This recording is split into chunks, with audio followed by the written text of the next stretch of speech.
سردی کے موسم کا جیسے ہی کچھ آغاز ہوتا ہے تو مختلف چیزیں لوگ پوچھتے ہیں، کچھ کھانے پینے کے اعتبار سے، سوپ کے اعتبار سے۔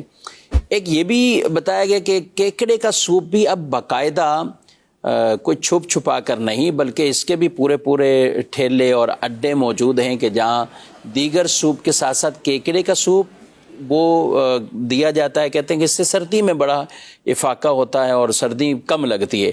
تو کیکڑا کھانا یا اس کا سوپ کیا کہیں گے آپ؟ بسم اللہ الرحمن الرحیم۔ فقہ حنفی کے اندر سمندر کے جانوروں کے اندر صرف اور صرف مچھلی یہ حلال ہے۔ ٹھیک۔ مچھلی کے علاوہ کوئی اور جانور سمندر کا یہ حلال نہیں ہے، حرام ہے۔ مچھلی بھی اگر ایسی مچھلی کہ جو خود بخود طبعی موت مر کر سمندر کے اندر الٹی تیر گئی تو اس صورت میں اس کو کھانا بھی حرام ہے۔ باقی اس کے علاوہ عام طور پہ جو مچھلی شکار کی جاتی ہے، پکڑی جاتی ہے، وہ حلال ہے کھانا۔ لیکن اس کے علاوہ جو دیگر سمندری جانور ہیں، جیسے مثال کے طور پہ یہیں کیکڑا جو بیان کیا گیا، جی تو اس کا کھانا یہ حرام ہے۔ اس کا کھانا بھی حرام، اسی طرح اس کا سوپ نکال کے جو پیا جاتا ہے، اور واقعی ایسا بہت عام ہے اور لوگ یہ سمجھتے بھی ہیں کہ بھئی یہ سردی میں مفید ہے، تو ٹھیک ہے، طبی اعتبار سے بھلے مفید ہوتا رہے لیکن شرعی اعتبار سے یہ جائز نہیں ہے، اس کا استعمال کرنا حرام ہے۔ اور جو اس کو اس طرح بیچ رہے ہیں تو بیچنے کا کام بھی وہ غلط کر رہے ہیں، ان کا بیچنا بھی یہ درست نہیں ہے۔ ٹھیک ہے۔ اچھا، تو آپ نے کہا کہ صرف مچھلی کے علاوہ کوئی، تو اس میں سوال پیدا ہوگا بھی جھینگا کیا چیز ہے؟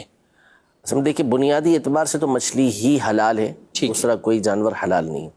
جھینگے میں مسئلہ یہ ہے کہ جھینگے کے بارے میں علماء کا اختلاف رہا ہے کہ جھینگا مچھلی ہے یا نہیں ہے۔ اگر تو یہ فیصلہ ہوتا کہ جھینگا مچھلی نہیں تو جھینگا بھی ناجائز ہو جاتا، لیکن صحیح یہ ہے کہ جھینگا یہ مچھلی ہی کی قسم سے تعلق رکھتا ہے۔ تو جب یہ مچھلی ہے تو پھر اس کے کھانا یہ بنیادی اعتبار سے جائز ہو گیا۔ البتہ چونکہ اس میں اختلاف ہے علماء کا کہ یہ مچھلی ہے یا نہیں ہے، تو اس لیے احتیاط اس کے اندر ہے کہ اس کو نہ کھایا جائے۔ امام اہل سنت اعلیٰ حضرت الشاہ امام احمد رضا خان رحمۃ اللہ تعالی علیہ نے فتویٰ اسی بات کا دیا کہ جھینگا کھانا یہ شرعاً حلال ہے، سوائے بالکل چھوٹا کوئی جھینگا ہو تو ایک الگ بات ہے۔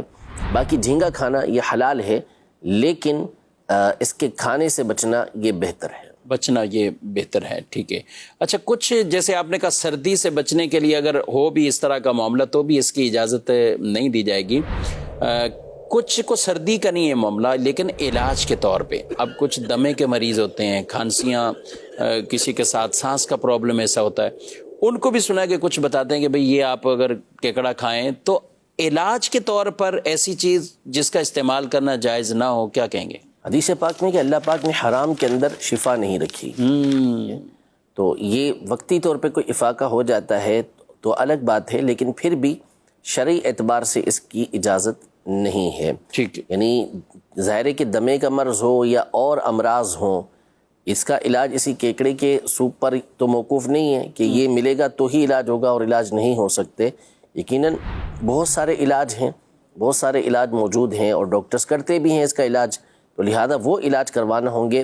مریض کو بھی اس بات کی اجازت نہیں ہے کہ وہ کیکڑے کا سوپ پیے گا یا کیکڑا کھائے گا، ایسا کرے گا تو وہ گناہ گار ہوگا۔ گناہ گار ہوگا۔ علاج کرتے رہیں، اور بلکہ ایک روایت میں یہ بھی ارشاد فرمایا گیا ہے کہ کوئی بھی مرض ایسا نہیں ہے جس کا علاج وہ نہ اتارا گیا ہو۔ مرض اتری ہے تو ساتھ ساتھ اس کا علاج بھی ہے، اگرچہ بظاہر اس وقت ڈاکٹروں کے پاس یا طبیبوں کے پاس اس کے علاج کی وہ ممکن نہ ہو، ان کے لیے علاج تجویز نہ کر سکتے ہوں، لیکن علاج ضرور ہے۔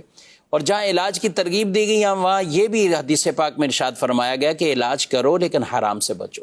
تو حرام سے بچتے ہوئے چاہے کیکڑا ہے یا اور بھی کوئی ایسی چیزیں جو استعمال لوگ کرتے ہیں علاج کی غرض سے بھی، تو واقعی ان کی شرعی اجازت بالکل نہیں ہے۔